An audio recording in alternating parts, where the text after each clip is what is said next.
Buenas noches. Bienvenidos a un nuevo episodio de Haciendo Camino al Cantar. Hoy tendremos una sesión bien especial en el marco de esta jornada que hemos organizado durante este mes para celebrar el 20º aniversario del estreno de La Pasión según San Marcos del compositor Osvaldo Golijov. En este capítulo tendremos con nosotros a los músicos que formaron parte de la que se denominó la Orquesta La Pasión, una orquesta conformada específicamente para la presentación de la obra en el estreno y que han sido quienes han llevado la obra durante todos estos años a distintos escenarios del mundo. Tendremos a 3 venezolanos en esta lista, 3 conocidos venezolanos, el compositor y pianista, multiinstrumentista Gonzalo Grau. Tendremos también al no menos conocido Aquiles Báez y tendremos al bajista David Peña, conocido como el Zancudo. Y tendremos también entre nosotros a 3 de los músicos que formaron parte de este elenco original y de la construcción de la obra, que son el violinista Geoff Nuttal, el percusionista Mikael Ringquist y el acordeonista Mikael Ward-Bergeman. Por supuesto, hará su aparición el maestro Osvaldo Golijov por acá, y también tendremos a la maestra María Guinand como conductora de este programa. Espero que lo disfruten y que tengan una jornada maravillosa. Les recuerdo, suscríbanse a nuestro canal, denle clic a la campanita para que reciban las notificaciones de nuestros próximos estrenos, que nos venimos con muchas sorpresas. Y bueno, no los interrumpo más, comencemos con esta hermosa sesión sobre La Pasión según San Marcos del compositor Osvaldo Golijov. Bienvenidos. Bueno, buenas tardes, bienvenidos todos a un capítulo más de Haciendo Camino al Cantar. En este encuentro de hoy nos encontramos con un montón de gente maravillosa que ha formado parte importantísima de la historia de los últimos 20 años. Se trata de los amigos de la Orquesta La Pasión. La Orquesta La Pasión es una orquesta que se conformó para la primera presentación de la Pasión allá en Stuttgart. Estas caras que ustedes ven aquí fueron las caras de ese estreno y hoy vamos a conocer los cuentos de boca de ellos. La conducción de esta reunión se la voy a dejar a la maestra, que se defiende mejor con el idioma que lo que me defiendo yo. Pero nada, queremos darle la bienvenida a todos ustedes. Tenemos aquí hoy al maestro Osvaldo Golijov, tenemos al maestro Gonzalo Grau, aquí todos son maestros, el maestro Aquiles Báez, el maestro Mikael Ringquist, el maestro David Peña, el maestro Mikael Ward-Bergeman. ¿Lo dije bien? Sí. Y el maestro Geoff Nuttal. Me quedaba solo por presentar Geoff. Geoff Nuttal. No problem. Ok, y bueno, nada, les damos la bienvenida y comiencen los cuentos. Bueno, perhaps I think we should sort of create an order and some ideas, and I think that it will be very nice to hear from Osvaldo.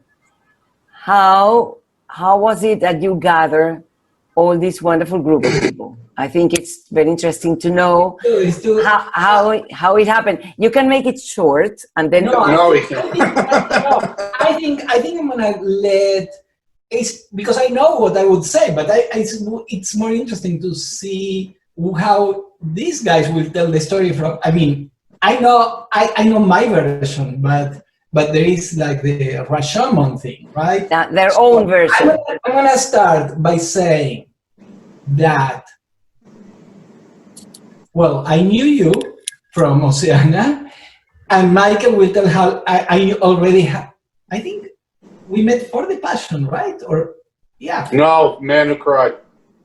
For the Man Who Cried. Okay. So, anyways, and then through Maria, I got to Gonzalo, and then through Gonzalo and Luciana, whom I had met, and I met Mike, and then Mike brought, I think, everybody else except for Geoff that I knew from childhood, more or less.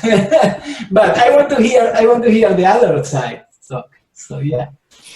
Well, so let's start with.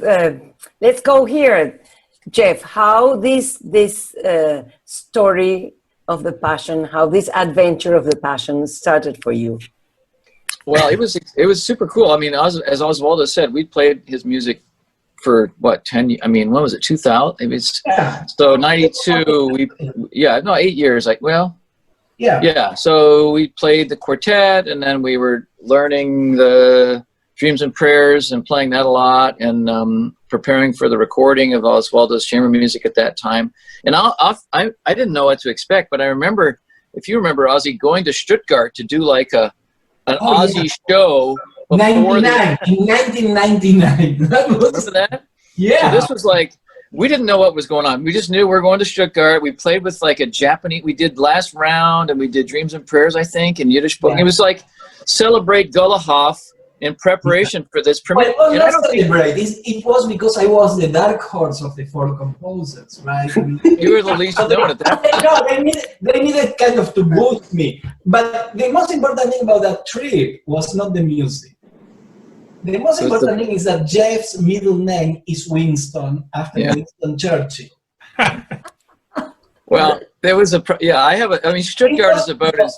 It was impossible. You want to tell that? Or I can tell you can tell that. I mean, it was like a parody of an English guy in Stuttgart in this restaurant. Remember that restaurant with the guy? Yeah, even on the street, he would walk and say, "We kick their asses. We kick their asses." Well, I mean, that's a whole other story. My feelings about the Nazis and all that stuff. But it was just the concept was so weird. Osvaldo being Jewish and writing this passion, and in Stuttgart, which is the most. I mean, you could feel the sort of, I don't know. It was, the whole thing was just out there, and I just the setup was so great, and I just being part of that. So after that first thing, I said, what's Osvaldo going to write? I have no idea. And then showing up for those first rehearsals with all you crazy guys, I was just like, this is the coolest stuff ever. And then seeing the reaction, and that's a seminal moment in the 20th century music. I mean, it changed Osvaldo's career, and it changed, I mean, it was just an amazing time. So yeah, but it was where it was, who it was for, who was paying for it, I just, the setup was so magnificent, and the piece, of course, is so incredible, and all you guys and how Osvaldo put them together. It was just a joy to be part of. Thank you, Jeff. Bueno, I didn't know that you had been in Stuttgart the year before, that they were doing, in the festival, they were doing a whole, a concert of your piece, of your music. Yeah. Oh, of all the four composers.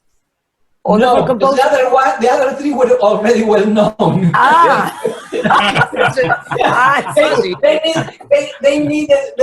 thought, if we make a concert of this guy, maybe somebody will come to his passion.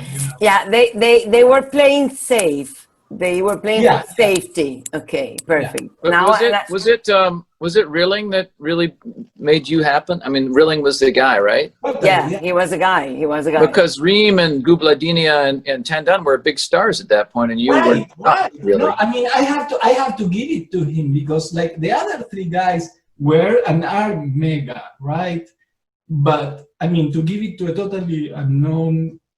Yeah, I have to give it to him, that he just goes with his instinct. That is very good.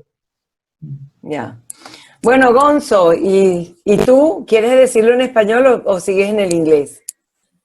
In English, so Jeff and Michael understand. Otherwise, okay, let's in English. For me, the passion basically started actually the same day I graduated from Berkeley. Right. Because after the graduating ceremony, we all went to, Maria was there, my dad was there, and we went to have lunch, celebration. And right after we had lunch, I remember that my father, my dad, he said, "Listen, what are you doing later today?" I'm like, "Well, I don't know, nothing." He's like, "Well, I mean, why don't you come with us? Because we are meeting this composer, Osvaldo Golijov, and who knows, maybe you get a gig out of this reunion." And I'm like, "Well, okay, sure, okay, let's go meet Osvaldo." And that's the day we met. And I remember that we started talking about some random ideas about the piece, about what you wanted to write. That was 1998, May of 98. Wow, yeah, I remember. And you were then married, right? Weren't you? I was still married. Wait, was that your wife that you wrote your Cifrina song for? Yes. Cifrina Exactly. is a fancy word. That was an amazing song. So in May, that was May of 98, and that's when we first met. Mm-hmm. And I remember talking to you about some ideas, and I said, you have to meet my bata professor, my bata teacher at Berkeley, because he lives here in Boston, and he might be actually one of the very few bata players that can actually write and read music.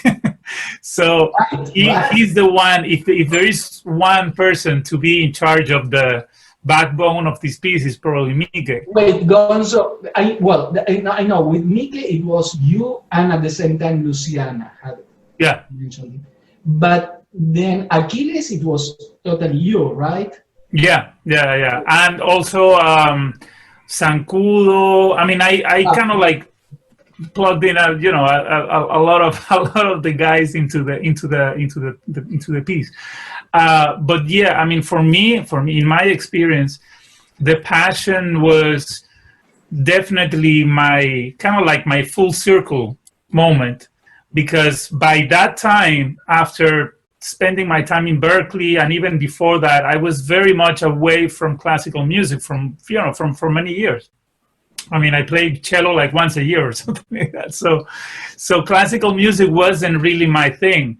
And I was playing a lot of salsa, and I was playing some jazz. And then when you called me to do this, that kind of like brought me back to, okay, so this is like, I mean, finally I feel like I can be a little bit of, like a translator kind of role here. Kind of like being in between, because the passion, the tricky part of the passion is that it is popular, but it's not. It is classical, but it's not. And kind of like being in the middle is the thing. So that's kind of like where I feel more comfortable. And that's, I think that was the scariest part. Discovering or trying to figure out where to stand. I remember in the rehearsals, the very first rehearsals, 2 weeks that we spent in Caracas, that was scary, because we didn't know what to do, honestly. We didn't know. Nobody knew. Nobody knew. But I remember 2 weeks in Caracas, and then, finally when we all arrived to Stuttgart with this piece, we were like, okay, shall we? I mean, are we going to play amplified? No amplification. It's like we were still trying to figure out what to do with this thing. It wasn't easy. But that's how I got into the passion. It was the day I graduated that I met you, and we started talking. That's how things happen. Yeah. I remember that meeting. I remember. In a house in Marlborough Street. Yes, exactly. In a house that we had borrowed to be there. Exactly. Yeah. Yes, somewhere there in a very fancy neighborhood. Yeah. Exactly. So basically, my dad was right. I got a gig. You got a gig. Wow. I got a 20-year-old gig out of that meeting. Great. Wait, so then we met. I mean, technically, first was Geoff, and then Michael that I knew. But then let's continue the circle. We Gonzo to Mike, and then Okay. Hey guys, Entonces, Mike, I it's hate your to interrupt, but I got to go back to a session. I really hate to do this, but I'm in the middle of recording today, so Okay. I love to see you guys, and keep sending the email so we can be there. Wait, we need to take a picture, Geoff, before you go. Oh, okay. Let's take a picture. I'm really sorry. I'm glad I had a window. This is our lunch break, but I got to get back. Andrés, ¿puedes tomar la foto? Ahí vamos. Okay, let's take a... Aquiles, una sonrisita. Yes. We have it. We have it, Geoff. Thank you so much. Thank you. Big hugs, everybody. Love you guys. Love to Livia. Love to Livia. Yeah, love to Livia. Yeah. Bye, You got it, man. Take care. Ciao. Bye. Mike, now it's your turn. Okay. Yeah, I think it's maybe a little contradiction with some of the stuff I've heard already. I remember that we had probably just finished dinner when the phone rang, and it was somebody on the other line. When I answered, said, "Hello, my name is Osvaldo. I'm an Argentine composer. I got your number from Luciana Sosa, and I'm going to write this Passion. 3 years from now, it's going to be performed in Germany." And of course, that was a lot of strange information to get all at once.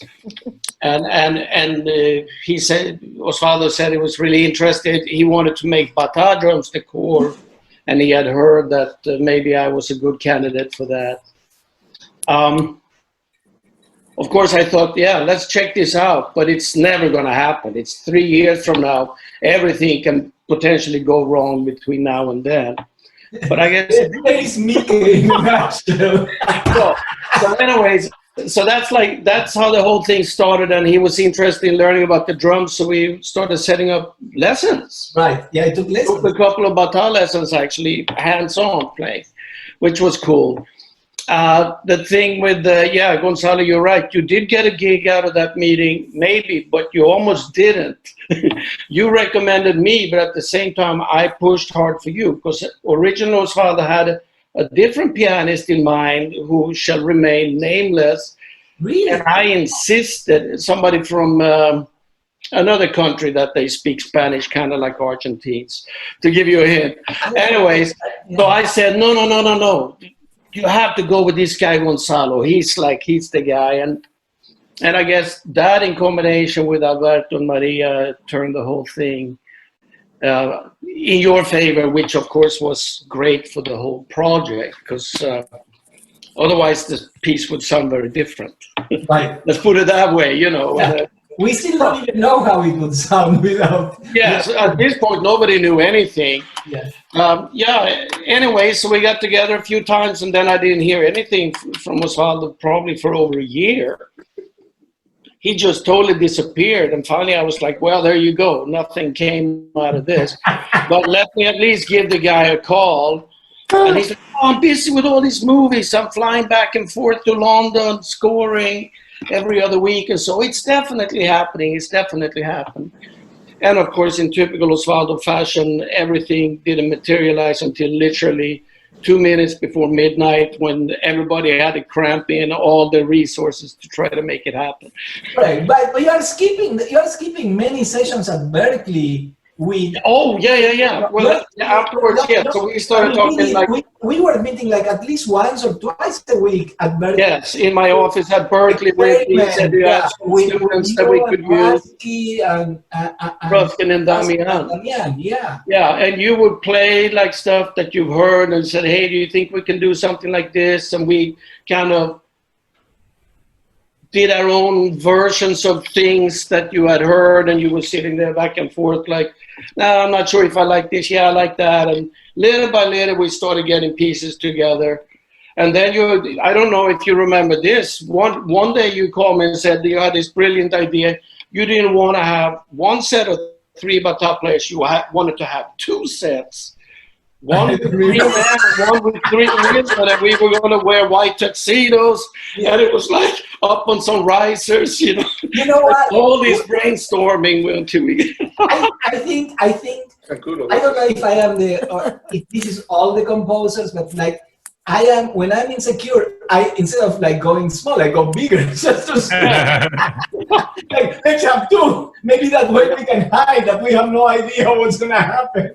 Yeah, so I started talking to some women I knew that had studied with me. Also said that, hey, I don't know, but something might happen, you know. But then I guess after a week or so, you were back to the first step. So anyway, so these are like little tidbits. Michael I knew from Berkeley. Michael took some classes with me. I remember that. And so did Gonzalo. And Aquiles took 1 class with me, but it was Wednesdays at 9 in the morning or something. So he only lasted the first week. And then he dropped and said, the hell with this. So I knew these people. Sancudo, that's the other one. He was like the last minute addition because we had this Cuban guy with a funny looking homemade bass who just weeks before the premiere said, you know what? I don't have a passport. You remember this? Right. He rehearsed with us for like a year and then. I had forgotten about him. Yeah. Yes. Wow. Eduardo. I think Gonzo got Sancudo too. And Yeah. But wait, so we can go to Aquiles because it's that connection, but then I want to hear from Michael's mouth how, from his side. But Aquiles, I remember a few things from the preparation of the Passion, Se te oye mal, Aquiles. A ver. Luciana called me and said, I have a friend, an Argentinian composer that has a project that he wants to include Latin American instruments, and let's go. He wants to meet you. And I went to Brookline. I remember that Michael was there, no? And Osvaldo was talking, and I didn't understand nothing, no? Osvaldo was that I had to be a kind of collaborator of the guitar part, no? I remember I brought to Osvaldo's house a Q3, a Cuatro, a guitar. I don't know if I brought also a mandolin. I went there with a lot of instruments, no? And we started to work. We worked first with the Agonía. Right. I remember that we played the Agonía in a concert in New York, in the Merkin Hall. You remember Michael? Nick and Michael, right? And the Nick and Michael. And that's when Renato showed up. Was also Luciana. And in this concert, I don't know why was Cristina Pato, the girl who plays gaita. I don't remember that. But I remember that was the big appearance of Reinaldo in a Babalao suit. And before the concert, I think that it was one flight below the stage, in the dressing room. And Reinaldo comes from nowhere, basically fresh off the boat. And I think Raskin had... And that was there. I think Raskin might have told him, if you show up, maybe you'll get a gig here. Yeah, He showed up with his concert, long thing. And we are in the dressing room. And he comes, says, friends, let's hold hands and say a prayer. And then he starts to chant and pray. And I said, we have to have this guy. You had some Armenian guy that was going to sing, and he refused to learn your music. And you said, what we really need is Lázaro Ross. And Ruskin said, I know a guy who's a handful, a headache, but if you're willing, we can give it a try. And that was the day before we drove down to New York. Okay. So you just said, bring him. And Renato did a little audition at the sound check. And I remember you said that you really liked the way he was moving as he was singing. And he was hired right there on the spot. Sorry, didn't even mean to barge in. But wait, no, Aquiles, but we worked on Agonía a lot, right? We had a lot of histories with La Pasión. I remember once that we were in the middle of nowhere in two buses going, I think was from Chicago to Washington. Right, that Midwest tour, yeah. And I remember that, I was talking with the producer, a girl, Maria. You remember Maria Grota? A fat girl. And because these buses were in really bad condition. And we were traveling, a long road, long ride. Winter, I think. And suddenly the boss start to burn. You know, you remember that, Michael? You are laughing. No? And we had to stop in the middle of nowhere. You know, I remember that Rima, Samia's sister, started to cry. You know, that was a really like a Fellini moment. No, it was very surrealistic. No, and at the end we finished in a motel in the middle of nowhere, and because there were two bosses, one boss went, dropped there one part of the staff and came back and picked up the others. That was really crazy. You know, and the amazing thing was that I was complaining about the condition of the bosses before to the producer. Bueno. You remember that, Maria? Sí, claro, claro. But that was those was years. That was after the premiere. Let's go back. That was in a long tour that we went to Orange County, then to Illinois. It was Orange County was one of the worst concerts ever. Yes, because we had that sound guy that put. You remember the sound guy? That was terrible. Yeah, and then the microphone of Reynaldo was open, so he was singing in the dressing room, and you can hear it through the speak. It was terrible. Terrible, yeah. Well, why don't we go to Michael? Michael, what are your memories of that? Well, first I have a question. I have, so many questions. And I want to kind of mirror my role in the Passion. I want to try to say as little as possible. But, Mikael, is the hat Abba, Abba, Abba, or is it Abba? Oh, that was good, Michael. That was good. I had time to think about it. No, that was good. That was good, yeah. Was that even considered? Was that a subtle thing, or you just happened to be wearing it? This? Yeah. I wear hats all the time. No, but that particular hat. Oh, it's the one that was hanging in the hallway. Right. Okay. No, but I get a lot of compliments when I go to the supermarket and stuff. I like your hat. So then I can think that they say I like you. And So, you know, I need that kind of information. Wait, you're not wearing a soccer jersey. No? I haven't worn soccer jerseys in a long time. Why? You know, I have the other La Plata jersey now because I had a student who I think you may have told me. Yeah. Anyways. So, Michael. Yeah. Tell us a little bit about your story. Well, you know, I don't know how, at this point, 20 years later, how much I can accurately recall about how it all coagulated.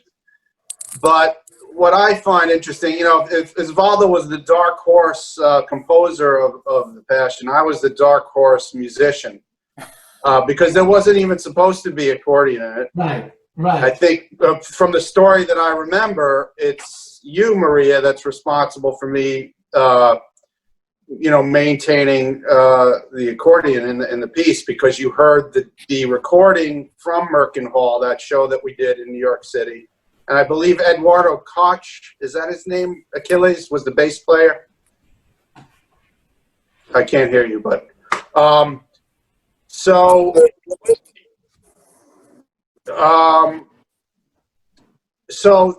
you know, you heard it and were like, well, you have to have accordion because the accordion is such an important instrument in Latin American culture, and that led to me being in it. What I find really fascinating about it is that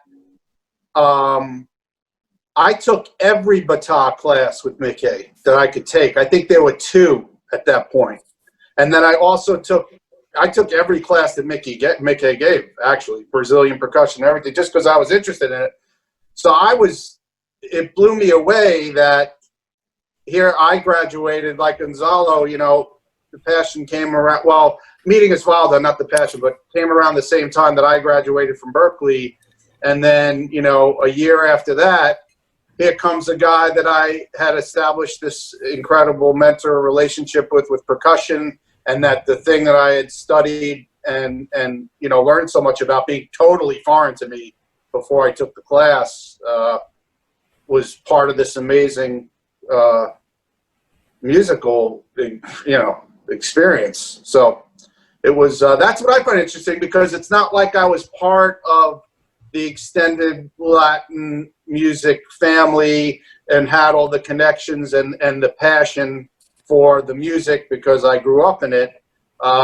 You know, Mikael being involved had nothing to, it was an amazing synchronicity to me, as was my whole, you know, friendship and meeting with the reason why you said yes to work with me was completely off the wall. No, I mean, that's why I can't really say much. I mean, when I left Berkeley, this guy kept bothering me to help out this up-and-coming composer in Boston, the guy, the synthesis department head. Kronos, Mark Gray, I think. Right. Well, he contacted the guy from Berkeley, but yes. So Mark Gray from Kronos, they said this guy needs help with his computer. I'm like, I don't want to do that. I just studied with these Roma musicians from Romania, and I want to play accordion 24 hours a day.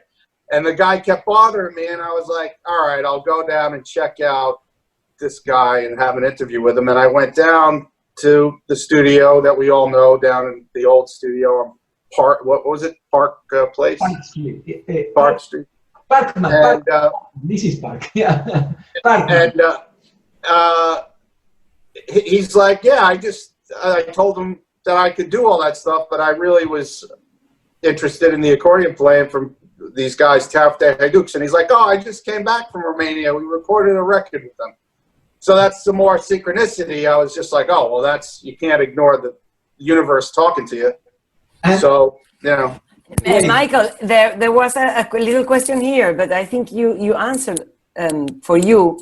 Roberto Medina from the choir, he's asking you whether, what was your relationship with Latin or Afro-Caribbean music before the Passion? Did that start with the Passion or before, and when? No, well, it started, you know, again, I can't recall completely accurately, but if I had to take a stab, it was with Mikael, because I was really interested in percussion from around the world, and I dove into every percussion class that I could take at Berkeley as a non-percussionist major. So Mikael offered those, and Jamie Haddad offered, and both those guys Osvaldo wound up working with. So it was I wrote a thing in the Berkeley paper about this because it touched me very deeply because of how important rhythm is in my life and all our lives as musicians. But to have the two guys at Berkeley that were like on a pedestal for me as far as understanding and living rhythm really spoke to me about the rhythms of the universe, you know, to get all cosmic about it, but you know. But cosmic, like paloma cósmica. La paloma cósmica. Bueno, Zancudo. Wait. But before we move to Zancudo, that I want to hear his story. I remember when we were in Caracas with Michael. I'm not even in Caracas. It started in Caracas, but then in many bus rides that all the women of the chorus would start singing Niño Lindo. And he would well, that's why my name is on the screen. Nobody even said anything about it. Niño gordo ahora. Niño gordo, yes. And it's true that when you came into the bus, all the women of the choir started, Niño lindo, ante ti lindo. No, you know, you could interview every one of us for 4 hours to talk about this. I can't even begin to tell you. When I walked into that the choir room on the first day of rehearsal in Caracas, it was one of the most profound days of my entire life. I mean, not considering that I wound up with a wife and a kid as a result. You know, but, you know, I mean, just to hear the music, because I was working on the tapes, as you know, Maria, to put together the sequences and things to send to you guys. So I was familiar with the music, you know, in a kind of intimate way from putting those together. And then to walk in and hear actual, you know, 100 people singing this stuff from this guy from Long Island, you know, who had no experience with Latin culture at all. I was floored, you know. I mean, I can't even, yeah. Great. Bueno, thank you, Michael. Thank you. You awake? Gracias. Zancudo.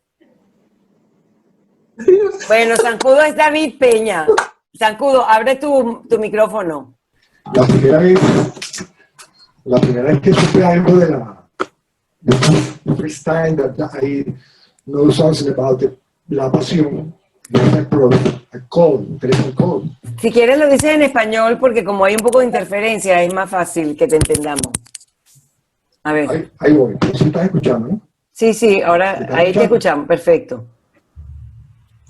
Ok.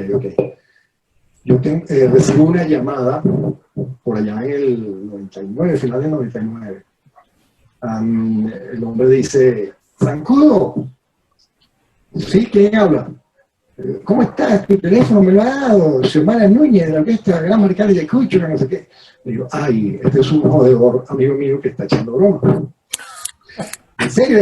¿Te habla Osvaldo Golijov? Le digo, ¿quién es Osvaldo Golijov? Osvaldo Golijov. Bueno, yo soy un compositor y me echa el cuento y no sé qué. Estuvimos como media hora hablando, ¿recuerdas, Osvaldo? Y le digo, bueno, ajá, dime a qué se debe tu llamada. Bueno, que me han dicho que tú tocas con trabajo.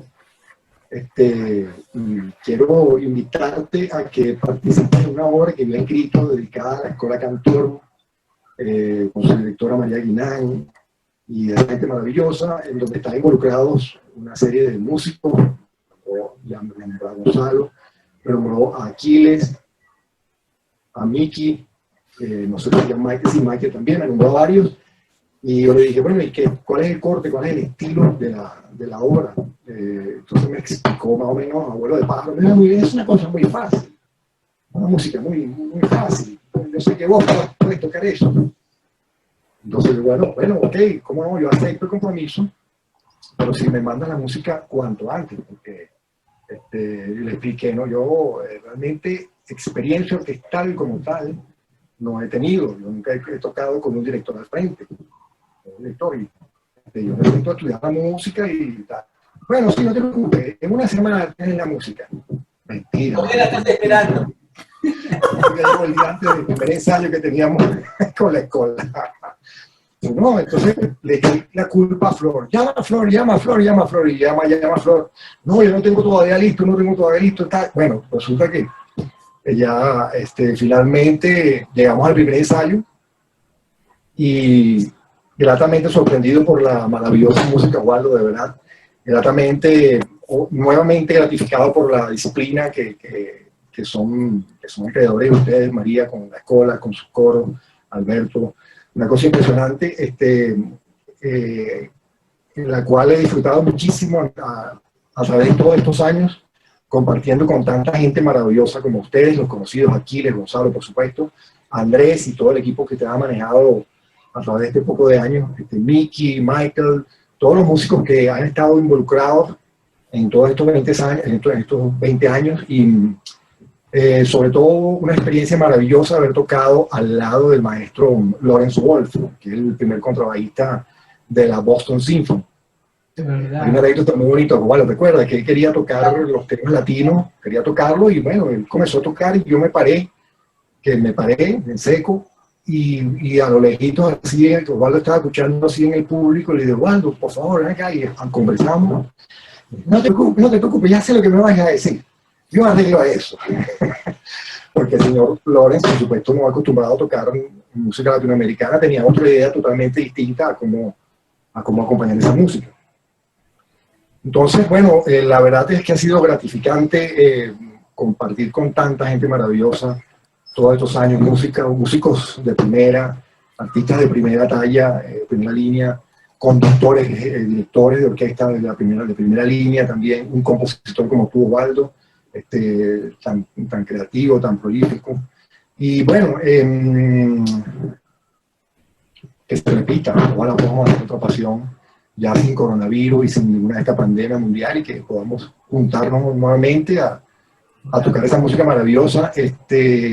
Cabe destacar que han nacido para mí grandes amigos dentro del Círculo de la Pasión, amigos con los que he compartido antes de la Pasión, posteriormente aún más, y hemos concretado proyectos como en el caso, por ejemplo, de mi hermano Gonzalo. Y de eso estoy muy agradecido, de verdad, de haberme colocado allí en donde me tocó estar. Agradecido por la invitación, de verdad, Osvaldo. Ojalá esto siga, esto continúe hasta el fin de los tiempos. Y agradecido con todos los compañeros que han estado allí, apoyándonos mutuamente. Debo confesar que me siento coarreglista de la Pasión, porque muchas de las líneas del bajo las he puesto yo, las he cambiado yo, pero con la venia y con el permiso tanto de Osvaldo y como mis conocidos compañeros como Gonzalo, el mismo Aquiles, bueno, que uno siempre se emociona y empieza a poner notas que no están, pero que acertadamente uno, con el criterio que puede manejar uno, sabe que van a estar bien puestas y que no van a dañar, sino que a aportar. Así como toditos, estoy seguro que han aportado cosas que no están escritas en esa pasión, en esa maravillosa pasión, que es una gran idea, Osvaldo, y estoy seguro de que tú también reconoces eso, por supuesto, porque totalmente. Ha sido, digamos, un trabajo colectivo importantísimo, además de, por supuesto, esa gran idea que tú plasmaste allí, con esa riqueza de tantos estilos musicales que conoces y que tenemos en Latinoamérica y estilos universales de música. Bueno, 20 puntos para todos, de verdad, mi abrazo y mi cariño por siempre. Muy lindo, muy hermoso. Qué lindo, Aquiles. Perdón, zancudo. No, pero Aquiles es lindo también. Aquiles es muy lindo también. Mira, Osvaldo, pero aprovechando esta intervención del zancudo, ¿cuánto margen de, vamos a decir, de improvisación tú, digamos, no me puedes decir 50%, 90%, 30%, no te pido eso, sino tú piensas que todavía hay dentro de lo que está escrito, o sea, dentro del material que existe, que ya está escrito, que está publicado, ¿cuánto margen de improvisación hay para otros equipos que se sumen? Y no sé, me parece que es una mejor pregunta por ahí para Gonzalo, porque no sé, o sea, yo sé que hay números, que definitivamente... Que están completos, o sea, sí, que claro, evidentemente. Y al Cádiz, la luz, que hay muchos números en los anuncios, no son... Pero, por ejemplo, yo de muchas partes de Gonzalo nunca las escribí, las inventó él, y después hizo algo, entre las millones de cosas que hizo espectaculares, fue... la sección, ¿qué eran las nuevas monias que hiciste para el porqué? Eso, sí. Que la llevaste, ya las primeras estaban muy bien, pero las que hiciste después eran una locura, y bueno, siempre...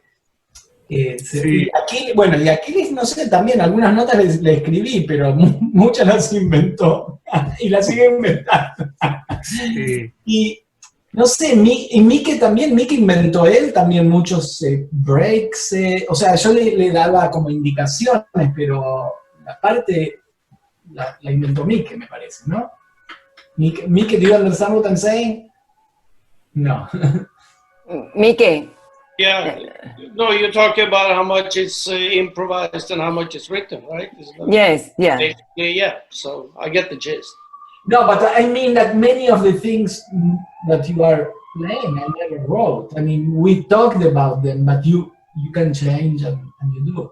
I Yeah. mean, I know that you created, for instance, in some of the sections, for instance, between the comparsa and the crucifixion, you know, all that section when Christ is being crucified and, you know, Geraldo is dancing and all that. You created a whole set of percussion with dance, and that, I mean, you have to see it because it's not in the score. But Right. Yeah. Okay. I see. Yeah. There I are mean, some- my question to Osvaldo was, I mean, the music is all there, you know, it's written, it's in the score. But when we are talking today, we know that there is still space for to improvise or to do different ways of playing, because you as players of Orquesta la Pasión have been there for almost 20 years in every single performance. But I mean, we are not going to be there forever, and it's great that La Pasión continues to live. So how much ground is there for improvising? How do you see that? I mean, I asked Osvaldo, but Osvaldo prefers that you answer. I mean, I'm happy. I mean, okay, there are different things. Like, obviously, if these guys try different things, I say, yeah. But if it's somebody new, I don't know, the style allows for improvisation in many of the numbers, Yeah. but at the same time, some of the improvisations may not be true to the spirit of that number. And these people know the spirit. They know that in the end it is sacred music, right? So it is the danger that if somebody else takes it and they think, oh, this is fun. No, it's not fun. I mean, it is fun, but it's sacred. I think it is sacred. So, anyways. Well, in my I guess my opinion or my take about how much we improvise and how much we go for what is actually written. In my case, I'm always playing defense when it comes to playing in the Passion, and it's such a complex mix of, I mean, having a choir. I think with the smallest choir we have had is over 60 people in the choir, sometimes even more people. And the distance and the acoustics of the place, all these are factors that can make it even more complicated.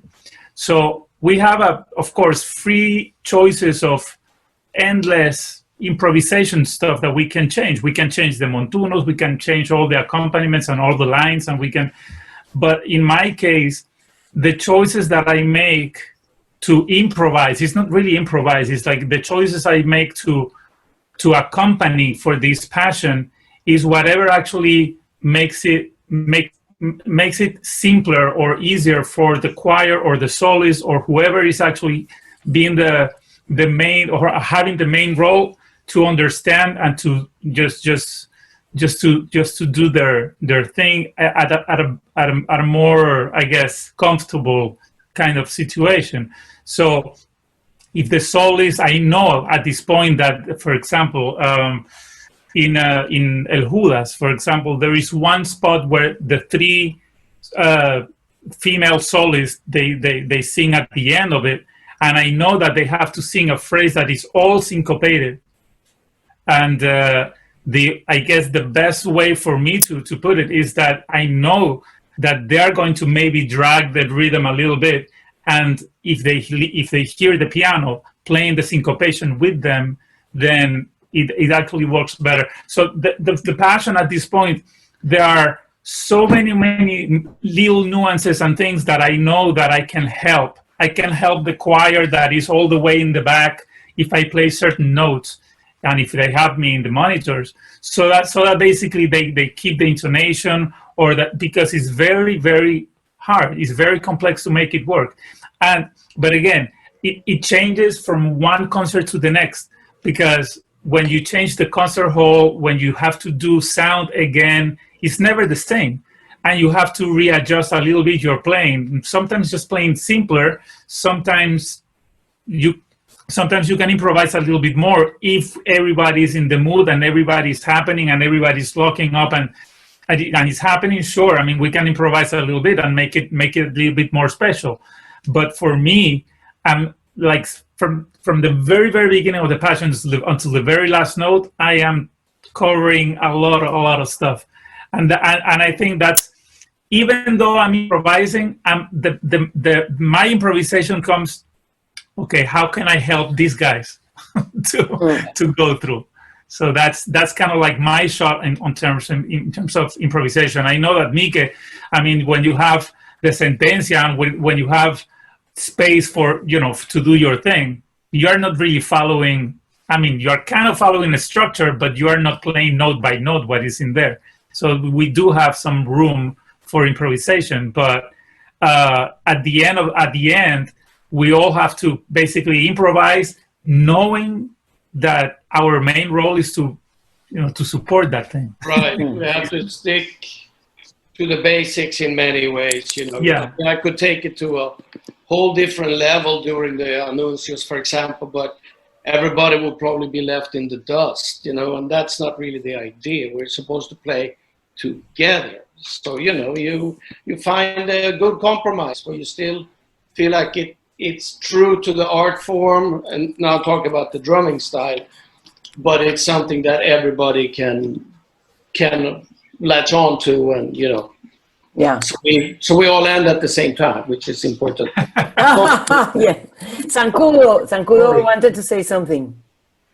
Sorry, yes, I have to go to another meeting here in my building. And it was a real pleasure to be in touch with everybody, hugs for everybody. It was a pleasure. I have to go. Gracias, Zancudo. Gracias por estar con nosotros. Gracias. Buen amigo. Zancudo. Gracias, Zancudo. Gracias. In touch. Bye. Ustedes. Bueno, thank you, Mike. I remember also when we were putting together the anuncios, it was difficult. The beginning, it was really very hard because Still is. and still is. I mean, but we now we know how to make the car run. But at the beginning, it was very complicated. It was because of the three choirs, because of the different entrances, because of the rhythms, and because of the rhythm that you have, and because of the bata conversation, you know, and all the florid rhythm of the bata. One of the things I find most difficult is that the downbeat is on the small bata, on the Ika? Okonkolo. Yeah, it's and that's very hard because it's not the one you hear most. You hear more the other ones, so it's hard to get this synchronization. Bueno, but I don't want to talk very much myself. I have here from Pablo Morales. Pablo is in Peru, and he's sending in a little video questions for all of you.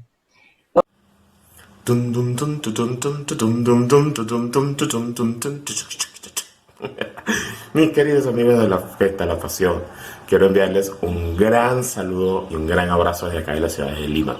Desde Lima, no, de Lima. Mi pregunta para ustedes es: ¿cómo fue el proceso de selección de los músicos que integrarían todas las diferentes variantes de la orquesta? Porque, como sabemos, el grupo inicial pues ha cambiado con los años, sobre todo en la sección de los metales y en la percusión. ¿Cuál fue ese primer approach para la selección de los músicos? Y si tuvieran algún tipo de anécdotas que quieran compartirnos con nosotros, anécdotas musicales de grupo. Yo, por ejemplo, sé que en uno de los vuelos, en una de las giras, me acuerdo que ustedes le hicieron una especie de broma a Luciana, me acuerdo, sí me acuerdo clarito, o era el trombonista Lenny, creo que le hizo algo con unas plastilinas a Luciana, algo así. ¿Algún tipo de anécdota que quieran compartir con nosotros? Un gran abrazo y el mayor de los éxitos en sus carreras respectivas. We answered at least part of the question because Yes, you answered part of the question because I have not seen the question, but the question was how did the musicians get around? So we have explained that very much at the beginning, but he was telling now if we could go to some anecdotes or Aquiles already started with the anecdotes that are not music. But what was that joke to Luciana? I mean, I have my own anecdote. I have my own anecdote that I want to say. I do remember that when we came to Stuttgart, and the first day we had the rehearsal with the musicians from Stuttgart.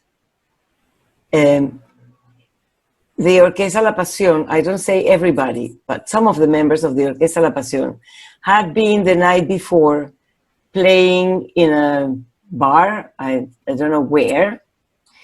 And when you came on stage, the rehearsal was at 9 o'clock in the morning, and we were there on stage already at 5 to 9, and there were some chairs missing of the Orquesta la Pasión, and you appear at 9 sharp, you know, as if you had just come out of bed, you know. Horrible. I was on my nerves. I was furious. I don't know if you remember. And I said, well, I don't know how am I going to deal with my circus. I have this orchestra and this choir, and I need to put them into a cage before we go to the performance, to the premiere. Do you remember that? Do you remember your nights in Stuttgart? No. Of course they don't remember. I think you were very active in the nights in Stuttgart during the premiere. I know that Reinaldo was very active. ¿No? Ah, sí. Ustedes son unos santos ahora, unos santos. Mira, una coronita. Yo ni siquiera tomo. Y yo siempre estoy on time en los rehearsals. Rehearsal. Tell me once that I miss a rehearsal. Never, Aquiles, never. No, nobody never missed a rehearsal. Never. It's just that I was... Well, or already made. You know what? Nothing. For me, it's... My dad was there, so I was a good boy the whole time. It's true. Your dad was there. You were a good boy all the time. 9 years young now. You know what I remember? That was something really amazing for all my life. The finish of the premiere of La Pasión. The end. That was like 20 minutes of silence. You know, I had played a lot of concerts all my life, and that is an answer of the audience that I never expected or feel after that. You remember that silence? That was something really magical. Yeah. What? I mean, I had no idea what was going to happen, really. What did you guys feel? Because Where's the exit? It's really good feeling. Because Honestly, it's like nobody had moved for 90 minutes. It was like, you know, in every other concert, when I sit in the audience, I see people like doing like this sometimes. This was amazing. so quiet. There was always the issue of the amplification. What do you remember? That was a big issue.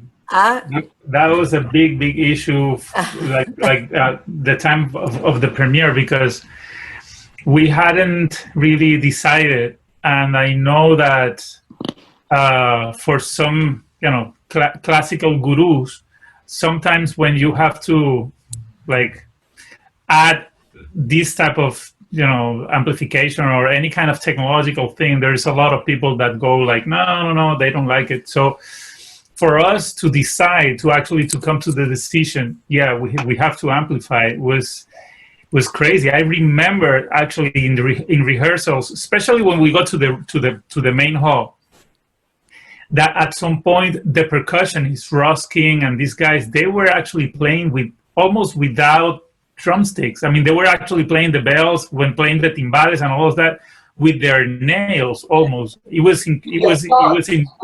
thinking. Yeah, it was crazy because you couldn't play softer than that. I mean, these instruments, they have a limit, and you have to be able to play, and it didn't work because the soloist couldn't be heard, and everything was like, it was crazy. It was crazy. At some point, it was very hard to get the monitors working. Yeah. Working in the style, that everybody was happy, because all the musicians on stage were asking the technician, more monitor here, more monitor here, more monitor, and then it didn't work. And it was and I think part of it was because, I mean, most of us, especially the ones that are normally playing with monitors and this kind of thing, I mean, we were expecting to kind of like, do sound in that way, kind of like, if it was popular music or some kind of music that belongs to that genre. And the passion doesn't belong there. I mean, it's actually right in between. And you have to, I mean, it took us, I mean, the perfect situation was not in the premiere. I mean, it took us many concerts, many years to actually say, oh, okay, this is what we need. Nothing else than this, because it's not easy.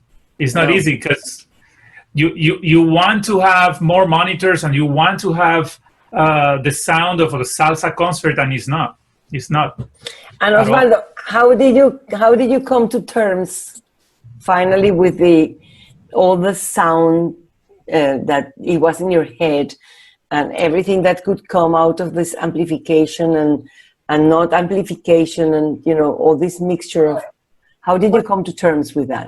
Gonzalo is saying it's a very strange piece. I mean, it doesn't sound strange, it sounds natural, but to go, I mean, there are moments that are completely better, like they come from, I don't know if to call it classical, but from a melodic thing that is unamplified. And then there are moments that need to be amplified, because otherwise become like academical mimicking of popular styles. So you have to navigate the transition. So to tell you the truth, I did not have a mental picture. I mean, I cannot lie to you. And I knew I could tell when it sounded true and when it didn't sound true. That I can tell you. But to tell you that I knew how to make the transitions, from I don't know, like from the por qué to the oración lucumí to the Judas entra. I mean, I didn't know. I had no idea, but we figured it out. and Osvaldo, in any other of your works, have you experienced the same situation with the amplification issue? No, because nothing was as big as this. I mean, I have used amplification in other pieces, but the Passion has the most problem, the most challenges. Also because it's like a train, right? I mean, it's like once it starts, it's like a train, and it's many people and many things, and no. So I never had any challenges of that magnitude as we have with the Passion. Yeah, and Michael, the effects that you have to do on the accordion, you have to work that out yourself, always on your amplifier. You need it. Yeah, well, it's interesting because, you might not remember, but I was dealing with all the technical things. So when we went to Stuttgart, I had a list of all the inputs, and there were certain things that were going to be like the Berenbow, and, we had some vague ideas about with the vocalists and things, but we were talking about amplification for the instruments through, like everybody said, like through the rehearsals in Stuttgart. We still didn't know if we were gonna, if there was gonna be amplification for like the guitar and the bass. Like we didn't, if it was gonna be just mic'd and put through the house and then through the monitors, and that struggle, which, we arrived at this point where I think the musicians, as Gonzalo said, had to realize that this wasn't a pop thing that was going to be like, oh, we were going to hear everything clearly in the monitor, and we were going to have this laser-like sound. They had to listen differently and recontextualize where all that experience in the more pop culture joined with the classical, and that's, you can't argue that, man. Once we figured that out, those transitions, I mean, they're amazing. Because and the thing that takes them that extra 8 to 10% further, the fact that we go from this amazing amplified thing that has an authentic sound, like Osvaldo was saying, that he knew when it was authentic and when it wasn't.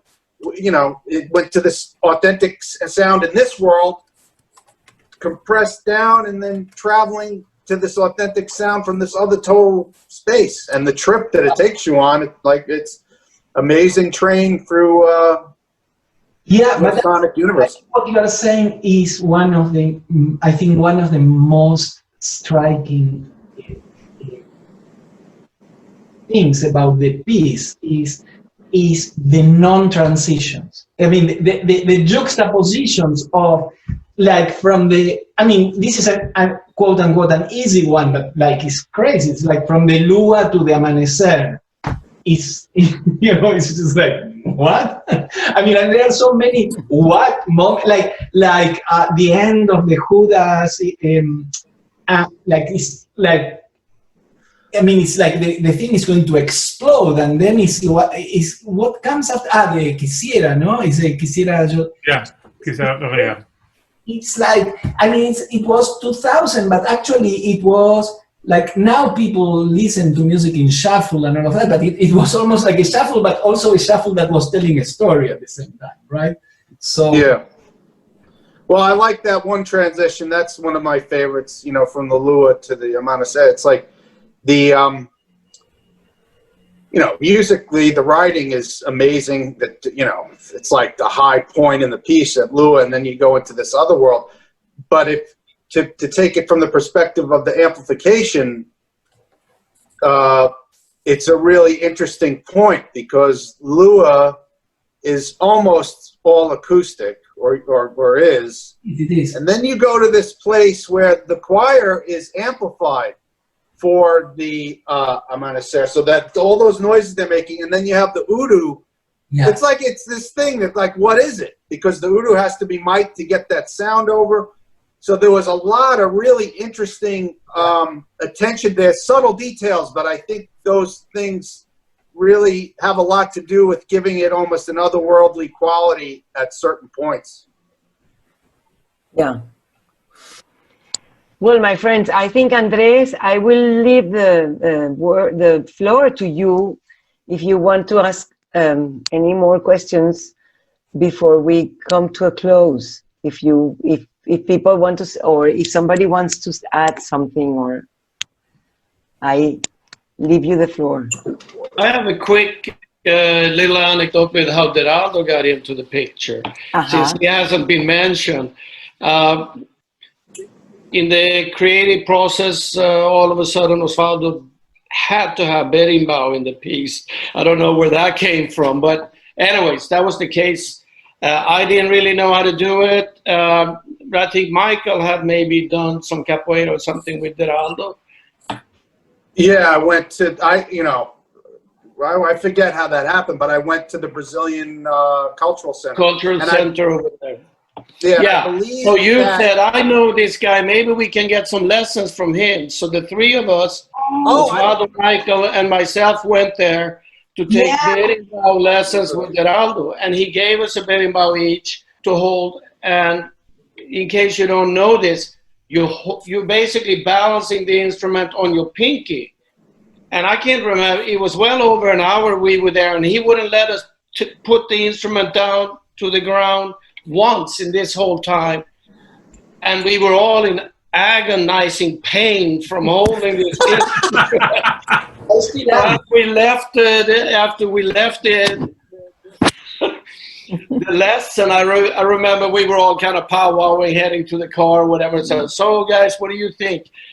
And I was like, I don't want to do this. And Michael was, whatever. Why don't we just ask him and see if he wants to come along for the gig? And that's what it was, you know? Yeah. Great. I didn't know that story. Yes, so then that's I have, to me, one of the, Geraldo has many stories, but one that kills me is the first concert, the first night with the Boston Symphony, and he has to open the piece.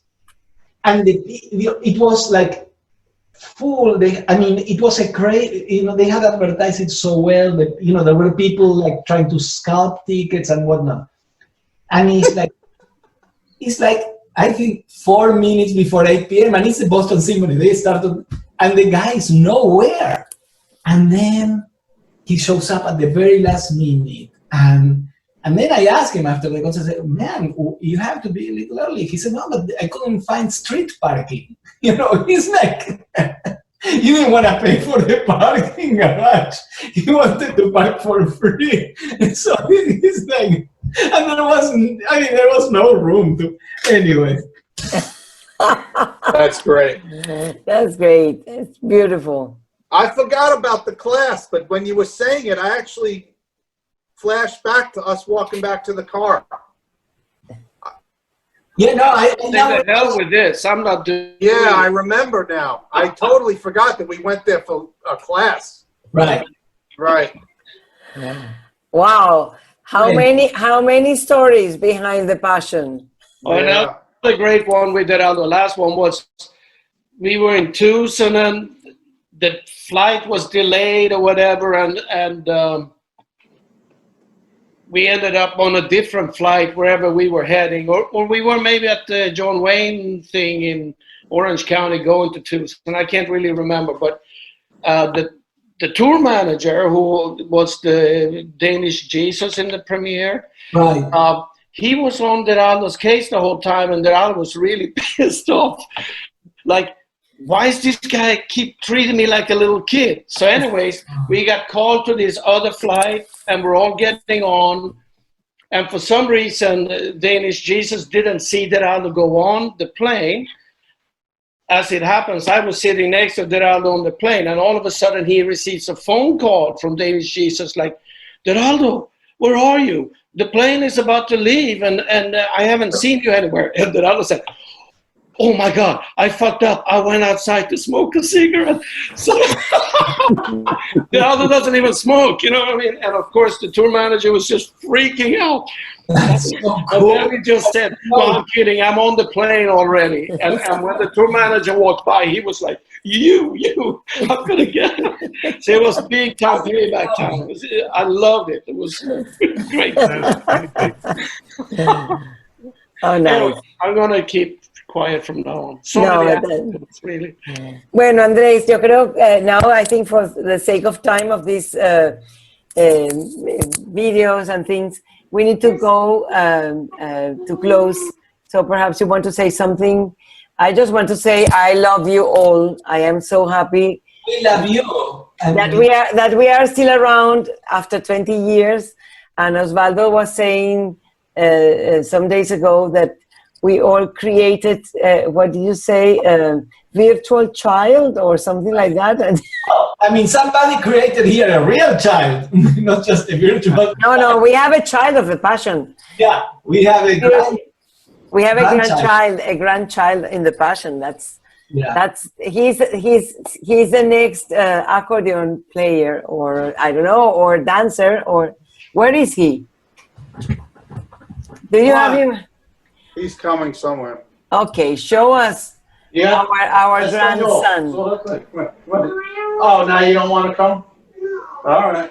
He doesn't want to come. He'll come. Okay. Bueno, no importa. Julene. Hola. Hola, Gabriel. ¿Cómo está, Gabriel? Qué bello verte. Hola, María. Hola, Gabriel. Hola, Julie. Hola, muchachos. Hola. Este es el hijo de la pasión, Oh, he wants to sing something. ¿Quieres cantar? Sí. Bueno, que cante. Don't get him started. It'll never Que finish. nos cante una canción, algo, Yulene, ¿por qué no? Dale, pues dale, cántate tu nominal. Una canción que él compuso. A ver, ¿cómo es? ¿Cómo es? Sing it A one more ver. time.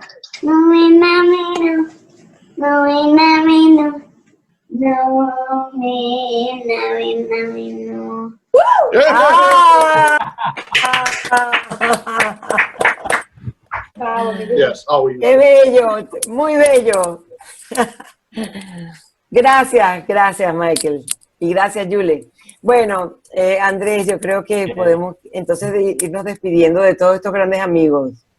Well, first, I want to thank you, all of you, for having this time with us, for these 20 years of really emotions and love and friendship.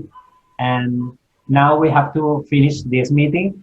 We will find next September 27 for the performance and then for the after party in Zoom. So have a nice time.